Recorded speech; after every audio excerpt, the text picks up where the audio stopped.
Hi everyone, I'm Natasha, I'm Nick. and thank you so much for being here for the pilot episode of our podcast, Venus in Love.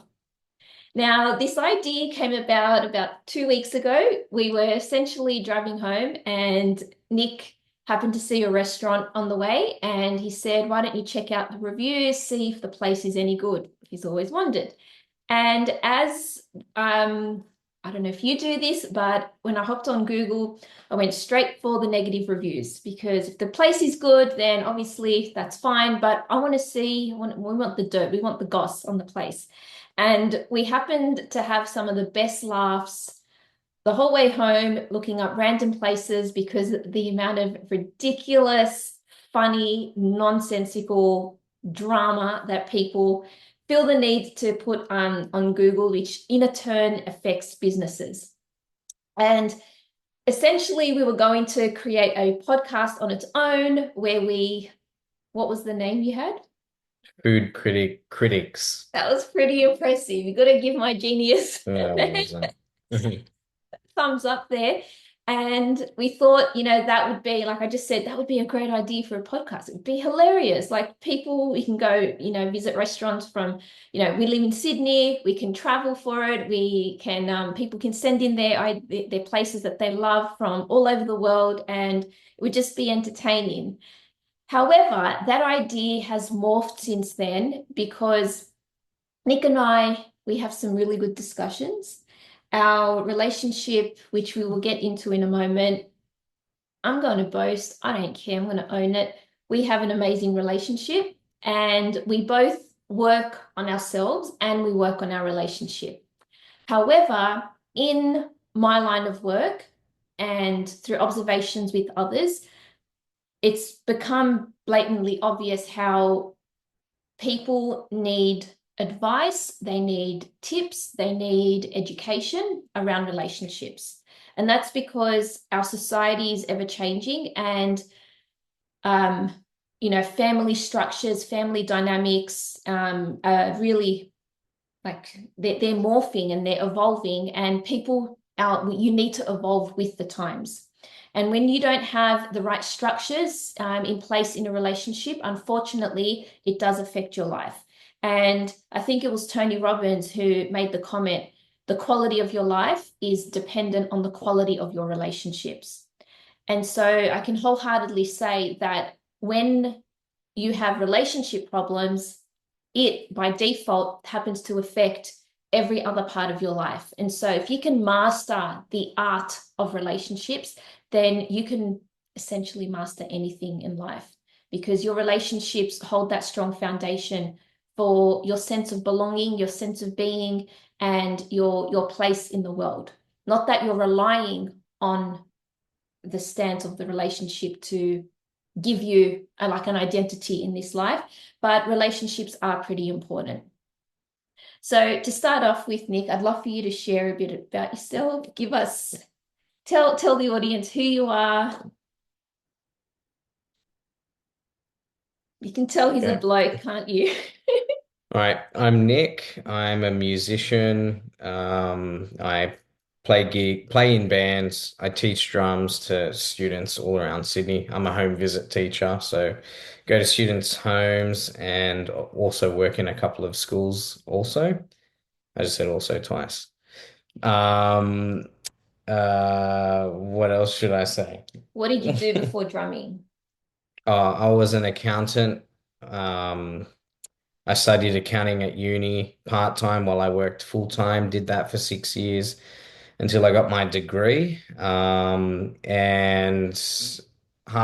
maybe 3 years into it, started to have second thoughts about it because originally I wanted to pursue music as a career.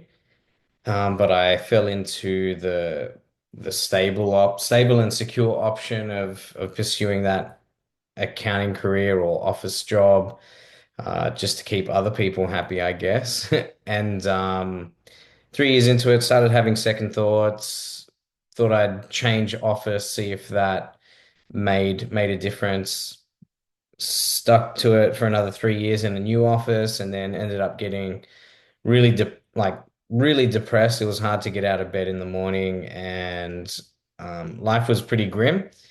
And fortunately now, but unfortunately at the time, my boss was a bit of a psychopath and drove me to the edge. So one day I decided, stuff this. I decided I was going to quit on the spot. So I did. I put in my letter of resignation and just didn't have anything lined up, but just thought anything's better than this. So quit. And then I started building my teaching career while working like just a casual job to bring in money while I built my business. I studied music for a year. Also realized that that was a waste of time because at that time in my life, I had already been playing in bands. I had toured Australia in my metal band, and I was in a working band playing weddings and like corporate events. So I finished my music studies a year into it, got my diploma, which I have never ever been asked for any paperwork regarding my music background for any job or any student that I've had to work with, and just continue to build things from there. I now run a drumming podcast, and I've uh, pretty much booked myself out for teaching, and now I've got one of my old students taking on the oversupply of inquiries, basically. So now my home visit school is able to grow a little bit more, which is awesome. You're taking over Sydney, one drum student at a time. Hmm. You raised a few really important points. One of those being the qualification, which I think we need to talk about later, if not in this episode, in another episode. So thank you for that intro. So I'm Natasha. I'm Nick's wife, his loving, doting, cheesy wife. And I studied originally as a high school English teacher, and I quit in 2018. I just walked off the job, had enough, could no longer cope with the demands, and was either married to the job or have a life. And I chose to have a life. And quitting, I quit with nothing to go to. And that was really scary at the time. But I started working in an MLM company. And then from there, thanks to our bunny rabbits, I became an animal communicator. And I really I still do animal communication readings. That's a big passion of mine. I love helping people. I love the art of intuition. And a couple years ago, was actually due to our wedding being postponed during lockdown, that I started to pursue astrology. I studied astrology and I have been studying it for the last 5 years now, and it's my passion. I'm an astrologer. I'm now a medical astrologer as well. And I love my clients, I love my growing business, and I love the patterns of the planets in the sky because you can definitely see the correlation. And I feel like I have an upper hand in a way, being in the know sort of thing.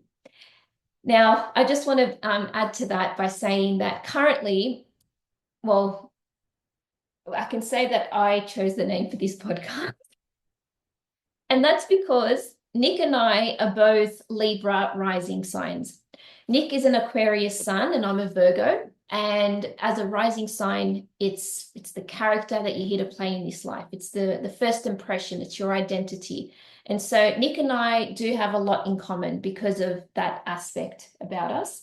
And as Libras, Venus is our ruling planet. Now, you may have heard of Venus, but Venus is the goddess of love, beauty, money, and relationships. And so, as Libras, Venus is as our ruling planet. It's really important for us. Where Venus goes, we go. And coincidentally, wink, wink, there's no such thing as coincidences. Venus is currently in Aries. And what that means, if you have no idea about astrology, is that she's currently in the relationship area of our chart. And so she's going to spend an extended period of time here because she goes retrograde in 2, 3 weeks' time. And being in Aries in our seventh house of astrology means that we get to work on our relationship. We get to put a bit of fire into it. And so the conception of this podcast happens with Venus in Aries. And tonight is doubly special because it's also Mercury Cazimi, which means Mercury is in the heart of the sun. And this essentially means the divine downloads that you receive, the communication outlets, the way that you use technology, the way that you interact with your audience and your community and your network is going to be expanded. And for us, Aquarius happens to be in our fifth house of our creativity and passions and the way that we have fun. So astrologically speaking, I'm pretty stoked with the timing, and that's why we're here today. Now, Let's do that again. oh, yeah, he likes that. Men are like puppies. Now, what I wanted to start off with was, I guess, just giving like a prelude because men and women speak different languages. Like you might have heard the saying, men are from Mars, women are from Venus. And, metaphorically, it is true. And before we met, we had both done a lot of personal development work on, I guess you could say, like if we had to narrow down the topic, it would be masculinity versus femininity. So I'd love for you, Nick, to start this conversation by telling us, I'm throwing you under the bus here, about why you felt the need to study this topic. And when I mean study, it's like obviously it's an embodiment because you don't just study it from a mental headspace. It's something that you need to enact, outwardly, but it needs to start from within. So why did you feel called to learn more about this topic? Um, well, I really started self-development when I broke up with my first girlfriend. What a bitch. So, um, yeah, going through a breakup, How old were you? probably like 21 or Okay. 20. It was my pretty much first serious relationship at the time, and I can't even like work out why it went downhill. So, like my way of coping with the pain at the time was to basically see how I could better myself so I could have the confidence that that would never happen again. And I started reading, I know it's a bit cringy, but started off with pickup books. Not that I was ever going to go to bars and pick up, but there was a lot to learn from there about confidence and being masculine and basically what a lot that I got from that book was that it's contradictory to what I believed at the time was like you don't have to be a successful millionaire or something like all a woman cares about is how you make them feel.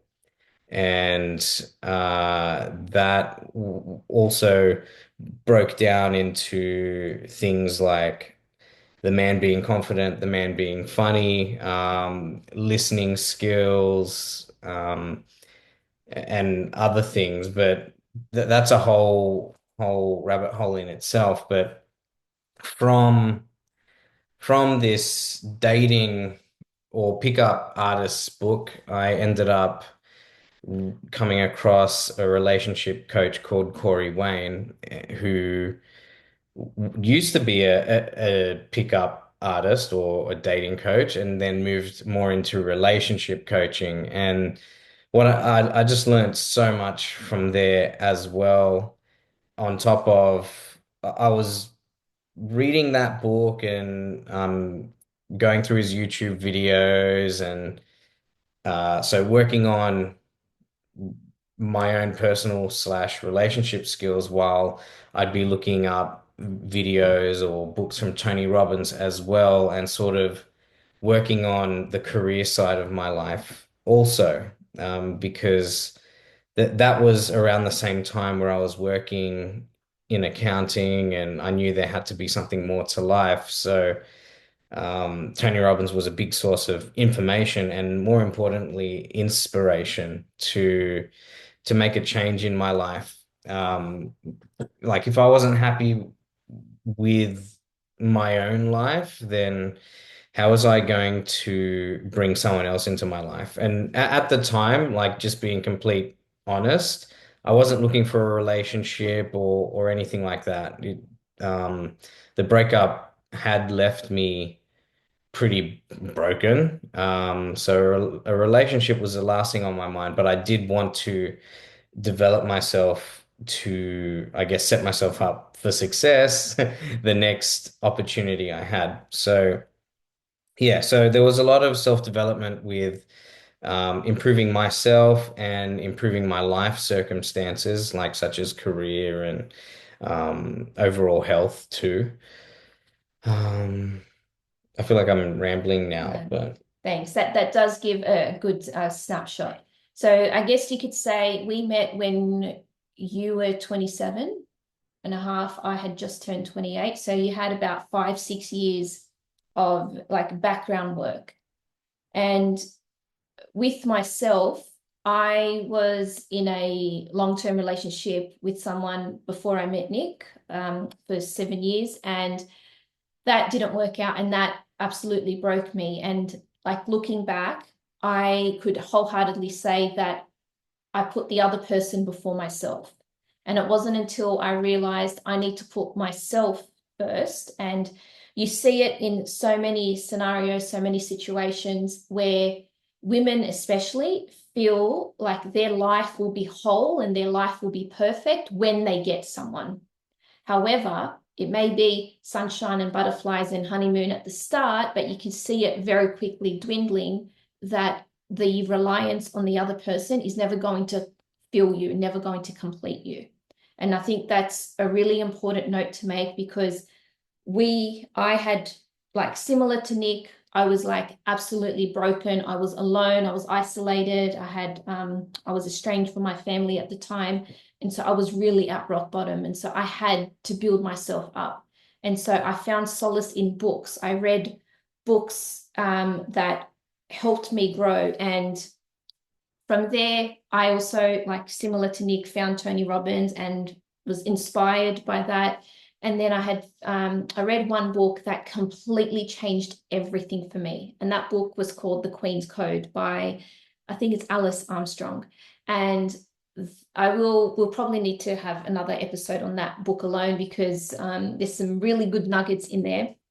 But essentially, it was like it was a book about my life up until that point. And I'm like, shit, I've been hunting frogs instead of Prince.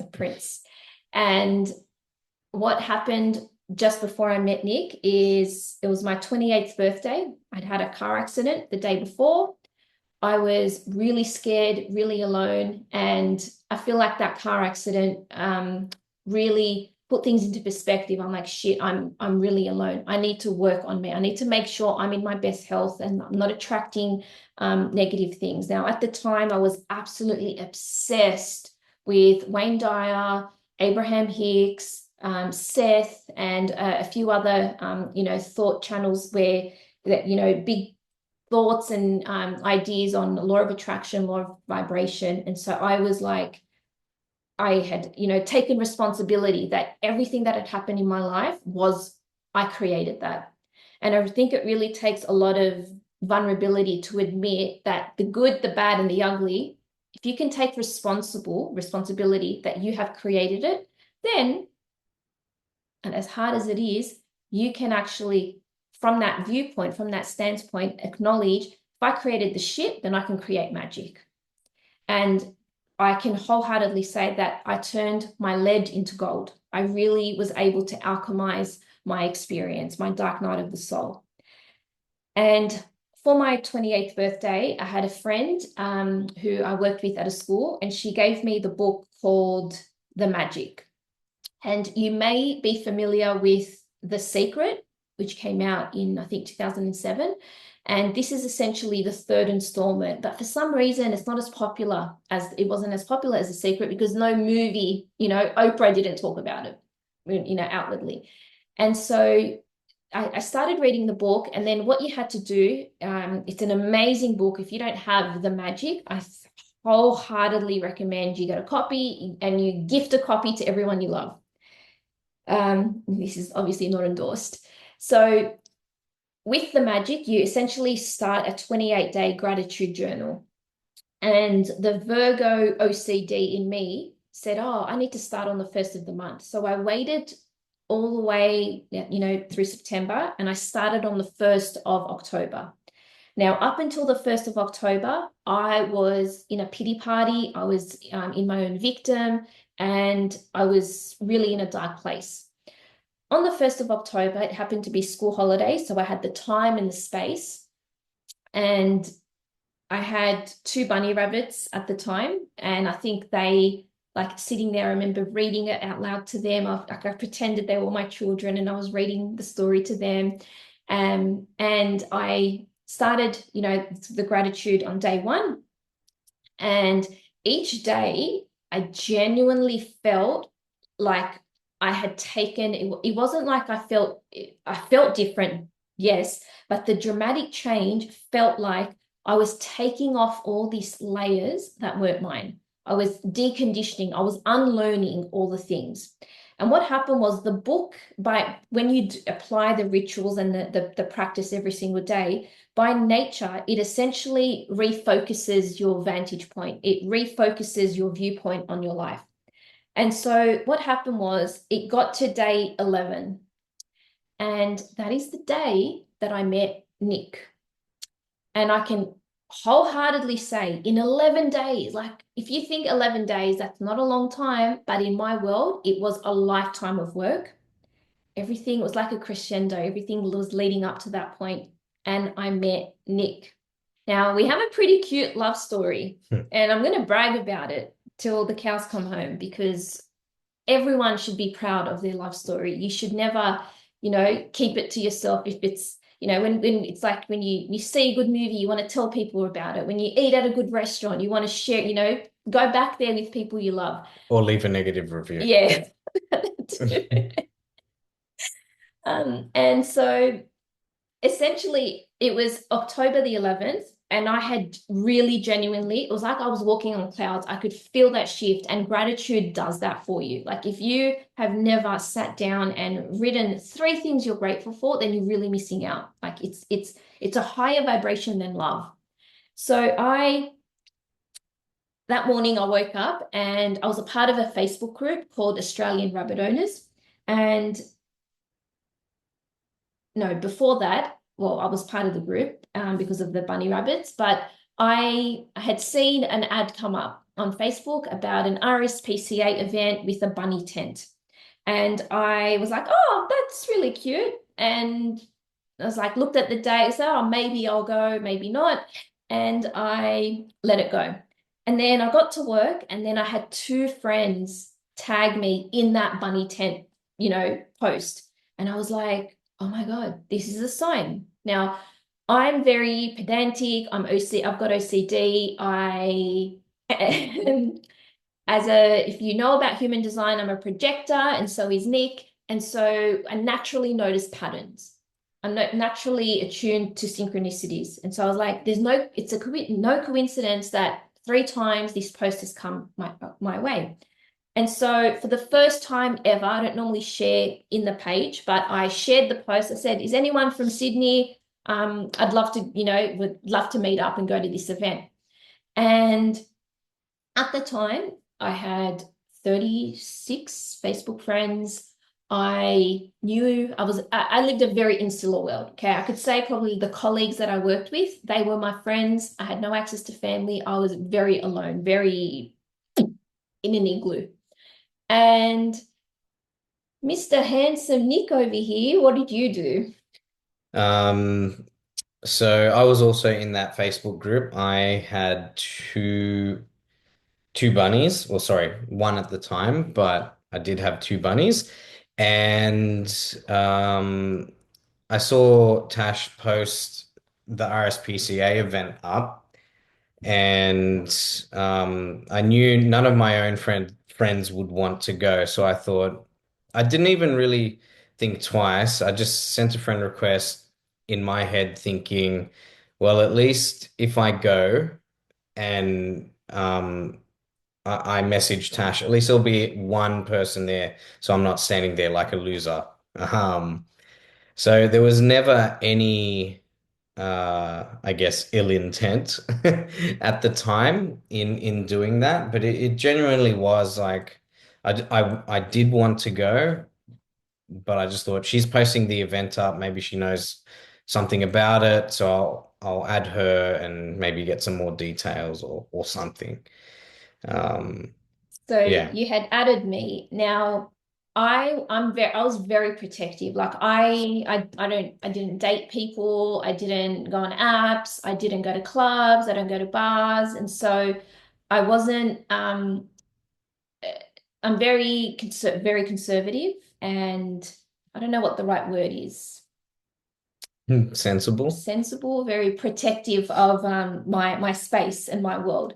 And so Nick had sent me a friend request. Now I remember the moment because at the time I used to go to sleep very early, like I'm talking 8 p.m. I used to wake up at 5 a.m. to go to the gym. I'd go to the gym every morning before work. That was my sanity. I think that saved my life in a way. And I remember going to sleep really early and then waking up probably about 10, 11. And I couldn't go back to sleep. So I hopped on my phone and I saw that Nick had sent me a friend request. Without thinking, without looking at his profile picture, I was like, Nick Andreo. And I had remembered that he had commented on the Facebook post. And I think I still have a screenshot of that somewhere, which is really cool. And I'm like, accept. Now, when I was younger, like I'm talking 7, 8, 9 years old, I used to be obsessed with the name Nicholas. Saint Nicholas, it was like associated with Christmas. There was like a magic about it. And so I just had that wowness about it. And then his last name, Andrea, I was like, oh, is he Spanish? Is he, European? And coming from like a Middle Eastern background myself, I knew I was never ever going to end up with a Lebo guy, with a Middle Eastern guy. And I was always obsessed with like Italians. And I was like, oh, there's something about him. Now, I had known, and I was like, confident. I remember saying to myself, okay, I'm going to, send a message to this guy. If he turns out to be a loser, I'll just delete, block, and move on. And that same night, so it was the 11th of October, because remember, I had started the gratitude journal on the 1st. The first message you ever sent me, do you remember what you said? Hmm. I said cute buns in obviously referring to her bunnies because I saw a photo of them.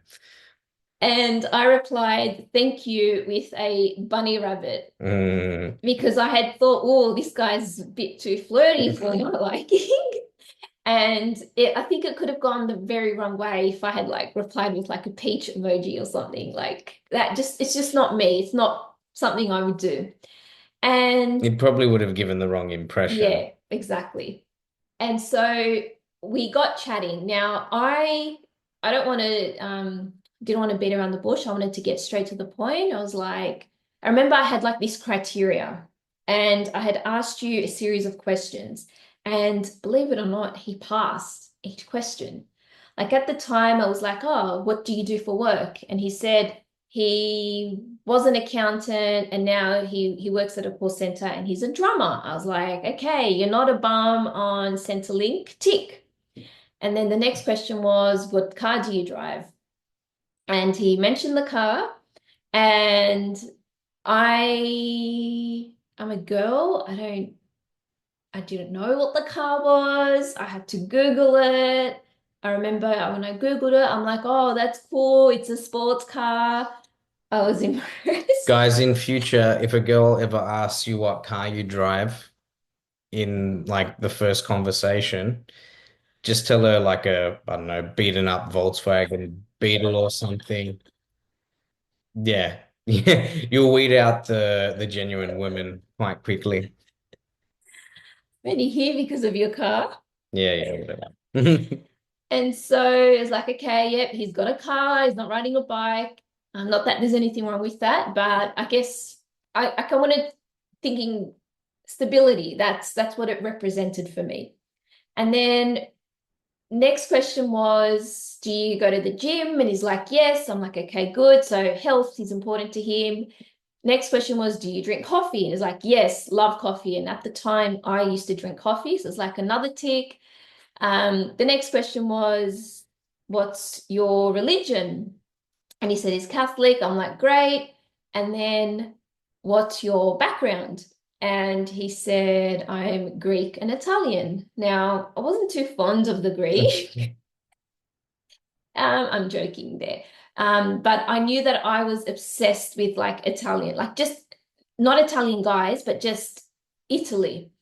I remember being very young, telling my sister, I'm going to marry an Italian. I love spaghetti. I love pasta. I love Italy.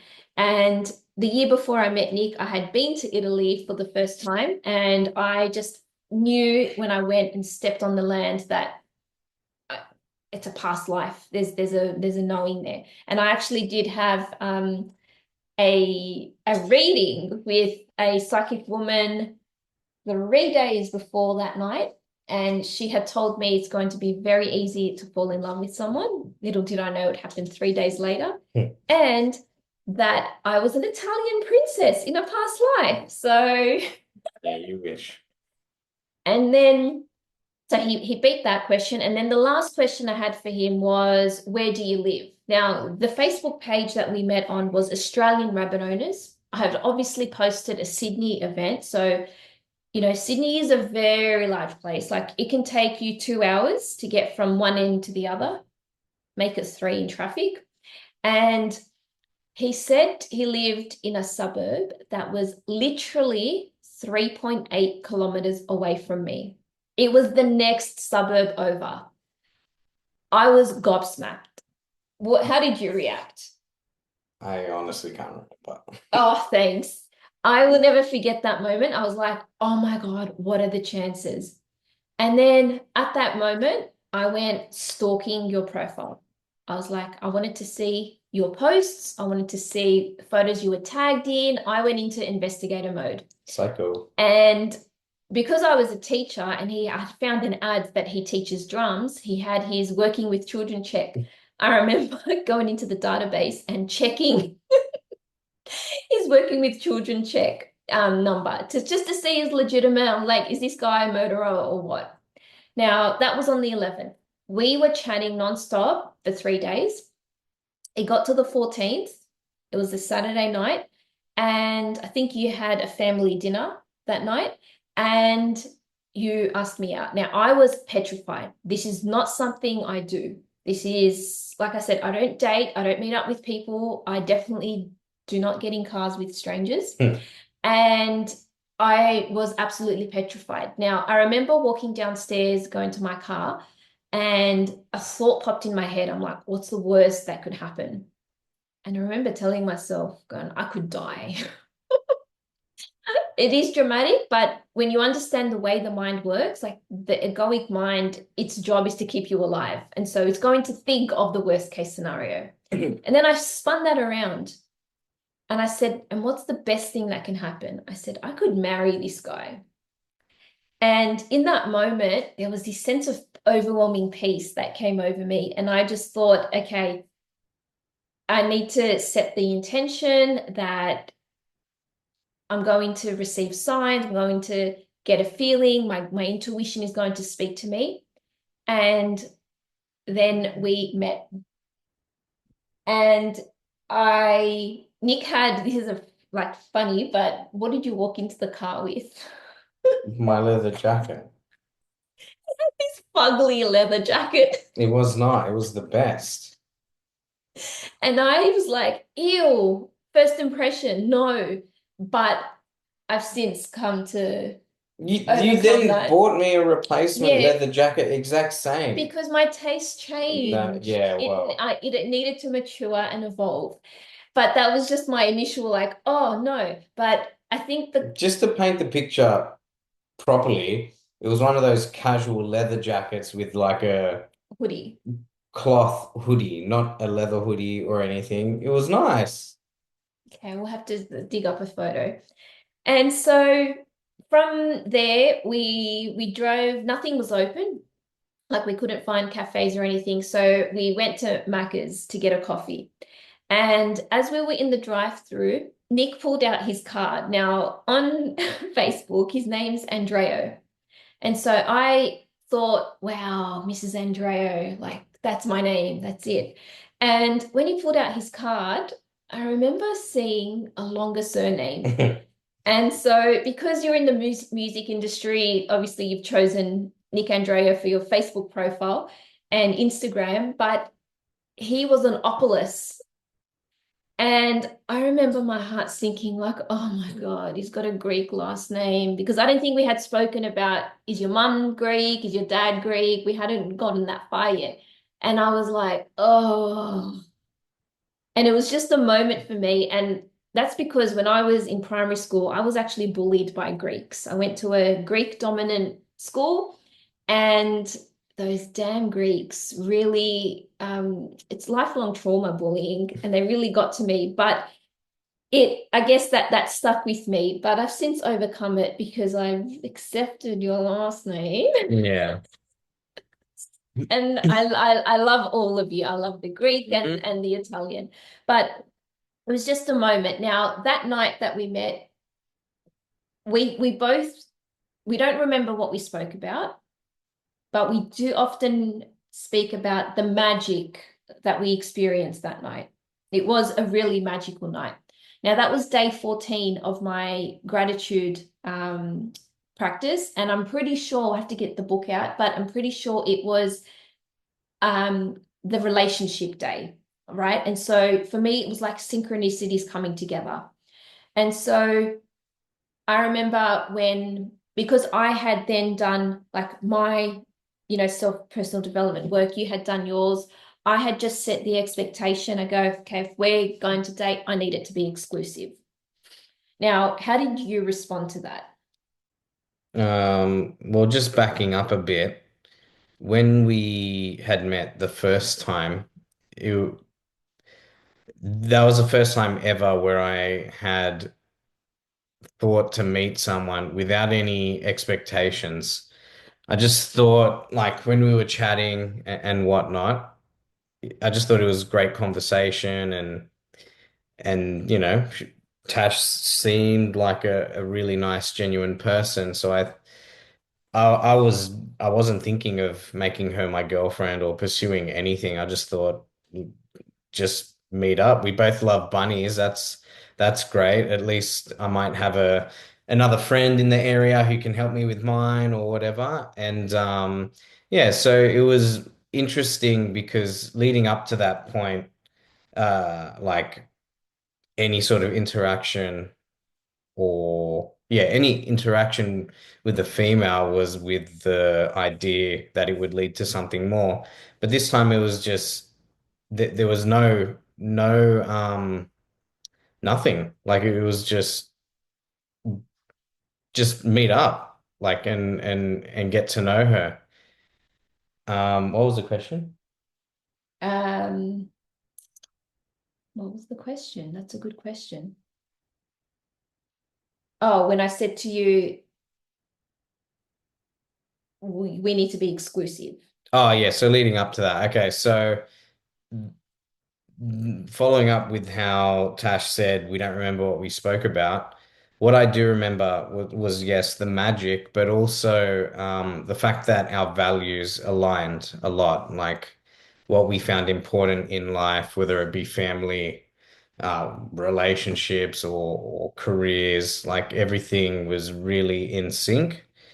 So I think that's where the magic and the sparks came from for me.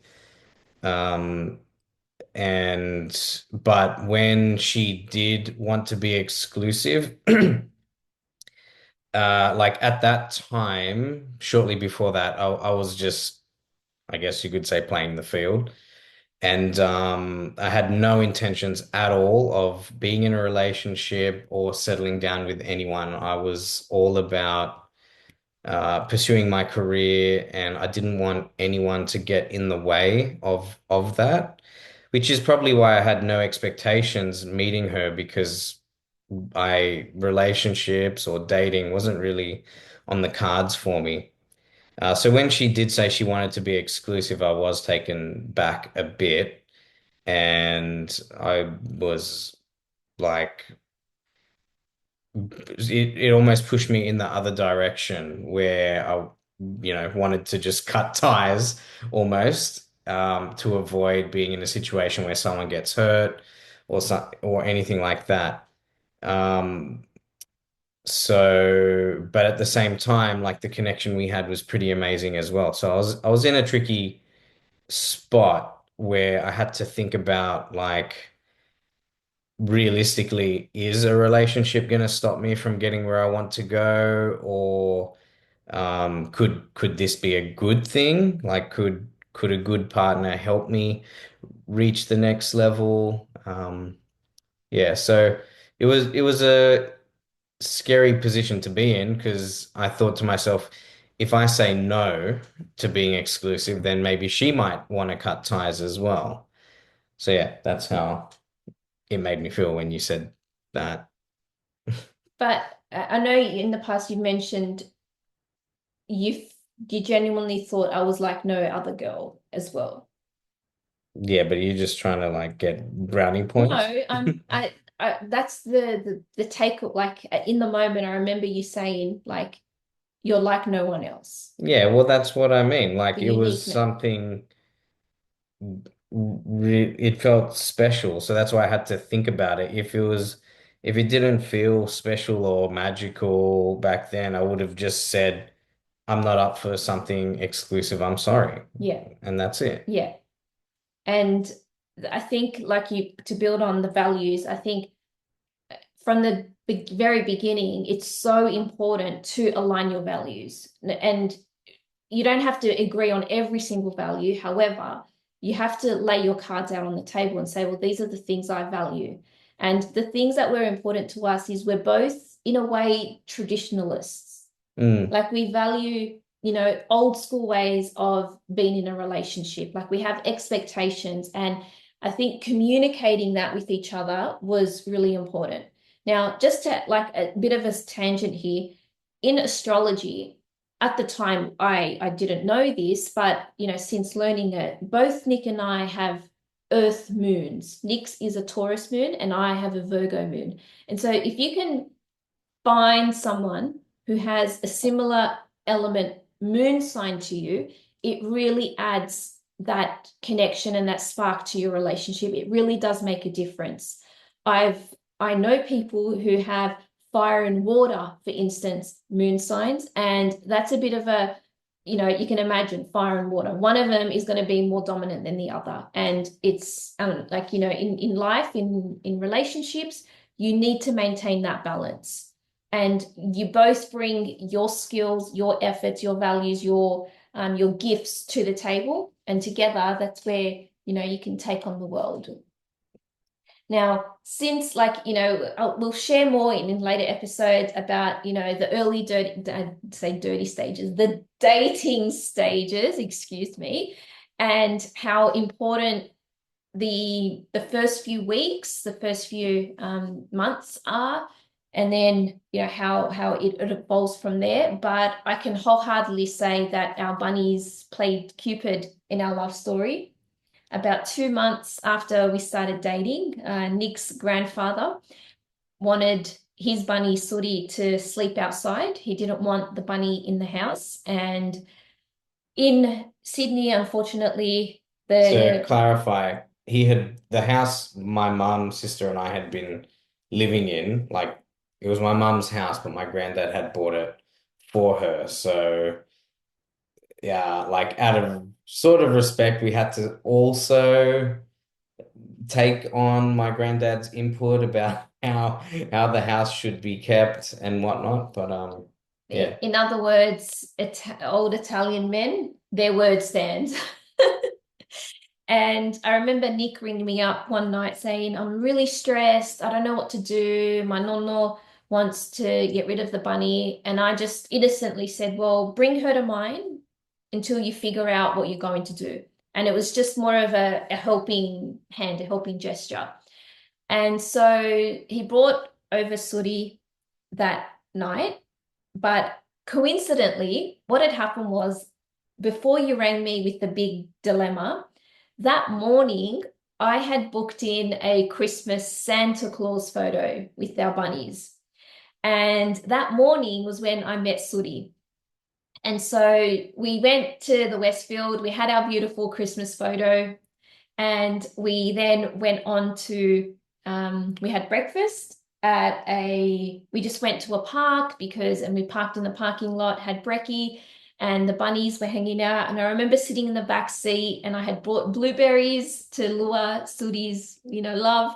And I was feeding her blueberries. And I just remember thinking, oh, how sweet it is. She was a black colored bunny and I had a white bunny and then a cashmere, like a brown bunny. And so I was like, oh, we got one of each color. And so we went about our day. He rings me that night saying there's a dilemma. And I just said, okay, bring her over. So he brought her over the next day. Now, till this day, I could wholeheartedly swear that Sooty made a wish when she sat on Santa's lap for her to be united with the bunny family. And then the very next day was when she came over and what was supposed to be a short temporary stay ended up being permanent. And she became bonded with my two bunnies. And so we had this cute little trio of bunnies. And there is when we think about codes of the universe, when we think about our programming, you have your astrology, you have your human design, you have your numerology. But the most important one is your name. Your name holds such a significance. Now, Nick has such an affinity with Christmas, being Father Christmas. And it's an old story from I want to say before the 300s. I think it is. And then my name is Natasha. Now, I come from a Syrian background, but my dad used to love watching Russian TV shows. And so when I was born, they actually wanted to name me Russia. But my mum said to him, well, they're going to tease her at school if that's her name. That's the name of a country. So they decided to name me Natasha. Now, Natasha in Latin, in Russian, it means born of Christmas or child of Christmas. And so both of us have names affiliated with Christmas, which is super special. And so the bunnies, that our first bunny Santa photo, which we have had one every year since, which is super special, has, I guess, it lived up to its name. And then that led to fast forward 5 years or 4 years into our relationship, you proposed to me on Christmas Day. Can't make this up. I'm going to encourage you, go and look up the meaning of your name and go and, explore the ways that you have lived up to your name. Because it's such you can't escape your programming. That's just incredible. So there, obviously we have missed, a fair few gaps in there, and we will discuss other things in later episodes. But we have been married now for 2.5 years. Every single day, I can wholeheartedly say I'm not just being cheesy, but our relationship grows, my love for you grows, and there are things that we do that keep it that way. And like any couple, yes, we do argue. Yes, we do have a difference of opinion, but it's in those moments that we learn from them and then we are able to grow. Now, we don't have kids yet, but I can say that our bunny rabbits are our best teachers. We love them. We revolve our lives around them. I don't think you will ever understand. If you have pets, if you don't, I don't think you'll ever understand the things we do for our bunny rabbits. And I think... Don't forget Gizmo. And our bird, Gizmo, our beautiful cockatiel. But the experience that we have had with raising our bunny rabbits has taught us so much about ourselves. It's taught us about our relationship. It's taught us about the world. And it's really helped us grow and heal in so many ways. And there will be specific episodes where we will dive deep into those sorts of topics. But I guess we'll leave it there for now. We will be taking questions from you guys. If you have a particular topic that you'd want us to talk about, please reach out to us on our socials. We are more than open to hearing some ideas, but I do feel like there is a bit of magic in us creating this together. I may have dragged you along, but I am very grateful. I can see a lot of I guess a need in the world. And not that I'm being cocky or anything, but we do have a thing or two to contribute on this topic. So is there anything else you want to say? Not really. The man of few words. So thank you so much for listening, for getting through to the end. Share this with your friends, share it with your family, share it with your boyfriend, your girlfriend, your husband, your wife, and share it with your pets. All right, bye for now.